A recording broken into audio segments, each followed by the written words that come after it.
Friends, please subscribe my channel Swapna unlocks. ఇప్పుడు మనం బయట కొనే చికెన్ పచ్చడిని ఇంట్లోనే ఇదే విధంగా తయారు చేసుకోండి.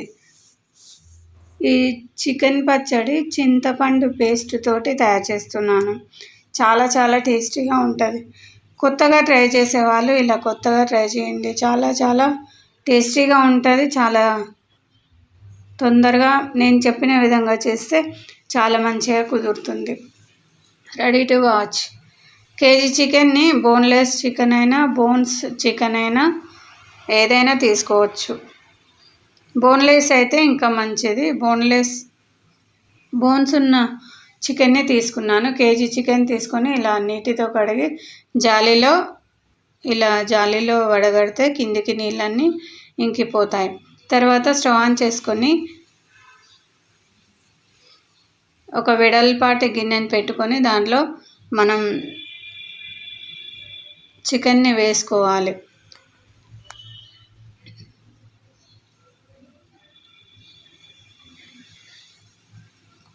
చికెన్ని వేసుకొని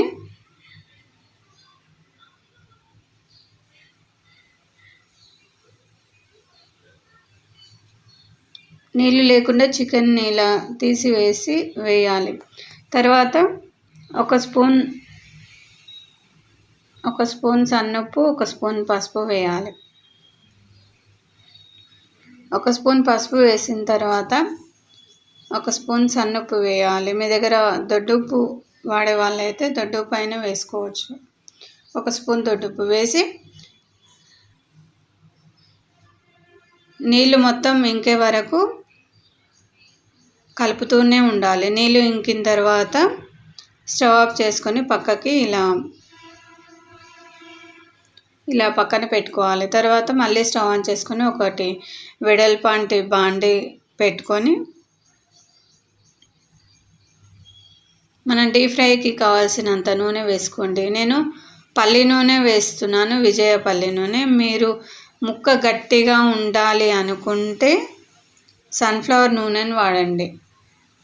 ఇలా పల్లి నూనెను వేస్తే కొంచెం ముక్క అనేది కొంచెం మెత్తగానే ఉంటుంది. మీరు మెత్తగా ఉండాలి చికెన్ పచ్చడి అనుకుంటే పల్లి నూనె వాడండి. గట్టిగా ఉండాలి ముక్క అనుకుంటే సన్ఫ్లవర్ నూనె వాడండి. తర్వాత 2 స్పూన్ల జీలకర్ర, 2 స్పూన్ల మెంతులు తీసుకొని ఇలా పొడి చేసి పెట్టుకున్నాను.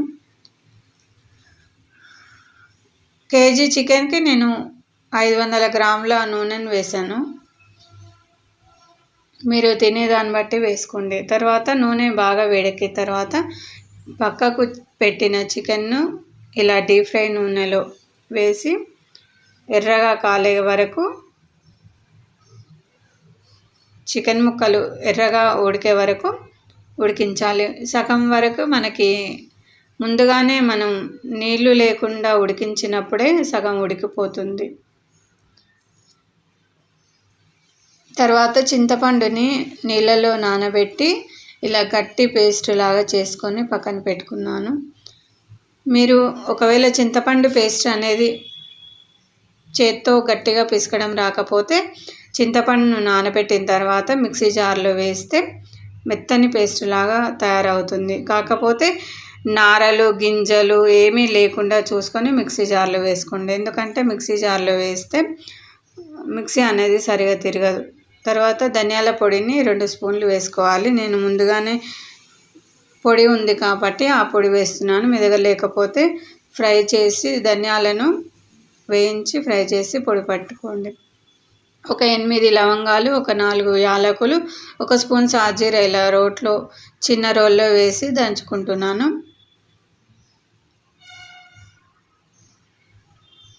తర్వాత ఇలా ఎర్రగా ఫ్రై అయిన తర్వాత చికెన్ని ఒక గిన్నెలోకి తీసుకోవాలి. ఇలా జాలీలో వడగట్టి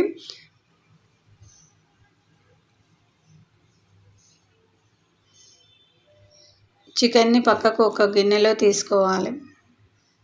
మొత్తం తీసి పక్కన ఇలాగే పెట్టుకోవాలి. పల్లి నూనె పొంగుతుంది కాబట్టి స్టవ్ అనేది సిమ్లో పెద్దగా చిన్నగా అనుకుంటూ చేసుకోండి. సన్ఫ్లవర్ నూనె అయితే అలా పొంగదు, కానీ పల్లి నూనెకైతే ఖచ్చితంగా పైకి పొంగుతుంది కాబట్టి చూసుకుంటూ చిన్నగా అనుకుంటూ పెద్దగా అనుకుంటూ చేసుకోండి. తర్వాత అదే నూనెలో ఒక 2 స్పూన్ల అల్లం వెల్లుల్లి పేస్ట్ ఫ్రెష్గా దంచింది వేసుకోండి. 1 స్పూన్ అల్లం వెల్లుల్లి పేస్ట్ వేసి ఫ్రై చేశాను. తర్వాత మనం చేసిన చింతపండు పేస్టును కూడా వేశాను. ఎందుకంటే ఇలా నూనెలో వేయడం వల్ల పచ్చివాసన అనేది లేకుండా పచ్చివాసన లేకుండా చాలా టేస్టీగా ఉంటుంది. తర్వాత ఇలా కలుపుతూ ఉండాలి. స్టవ్ అనేది సిమ్లో పెట్టుకొని చేసుకోండి. తర్వాత కొంచెం చింతపండు అనేది కొంచెం కలర్ మారి కొంచెం ఫ్రై అయిన తర్వాత చికెన్ ముక్కలను ఇలా వేసుకోవాలి. మొత్తాన్ని వేసుకొని బాగా కలుపుకొని ఆ చింతపండు పేస్టు అల్లం వెల్లుల్లి పేస్టు అనేది ముక్కకు పట్టే వరకు ఒక 5 నిమిషాలు అలాగే మూత పెట్టి పెట్టాలి. తర్వాత మళ్ళీ మూతను తీసి ఇలా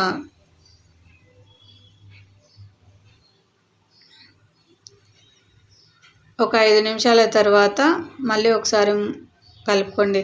కొంచెం ముక్క అనేది మెత్తగా అవుతుంది, మరి గట్టిగా కదపకండి పల్లి నూనె వేసినప్పుడు. తర్వాత స్టవ్ ఆఫ్ చేసిన తర్వాత మాత్రమే స్టవ్ ఆఫ్ చేసుకోవాలి. వేసుకున్న తర్వాత మనం దంచి పెట్టుకున్న గరం మసాలాను వేసుకోవాలి. స్టవ్ ఇప్పుడు ఆఫ్లోనే ఉంది. తర్వాత ఒక 8 స్పూన్ల కారం, 7.5 స్పూన్ల ఉప్పు. కారం అనేది మీకు టేస్ట్ని తగ్గట్టు వేసుకోండి. నేను చిన్న స్పూన్ తోటి వేసాను కాబట్టి 8 స్పూన్లు వేసాను.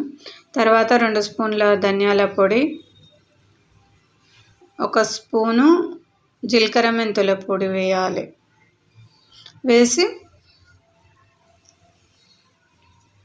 జీలకర్ర మెంతుల పొడి వేసేది క్లిప్పు మిస్ అయినట్టుంది. తర్వాత ఇలా మొత్తాన్ని కలుపుకొని 1 స్పూన్ పసుపు కూడా వేడి మీదనే వేసుకోవాలి. మనం ముందుగా వేయలేదు కాబట్టి ఇలా వేసుకోవాలి. తర్వాత 1 స్పూన్ బెల్లాన్ని కూడా పొడిలాగా చేసి ఇలా వేసుకోండి. ఎందుకంటే చింతపండు వేసినప్పుడు కొంచెం ఎగుటుతనం అనేది వస్తుంది కాబట్టి కొద్దిగా వేస్తే ఎగుటుతనం లేకుండా కొంచెం స్వీట్నెస్ ఉండి ముక్క అనేది చాలా టేస్టీగా ఉంటుంది. చింతపండు వేసినప్పుడు కొద్దిగా బెల్లం వేస్తే దాని విరుగుడు అనేది అవుతుంది. Thanks for watching.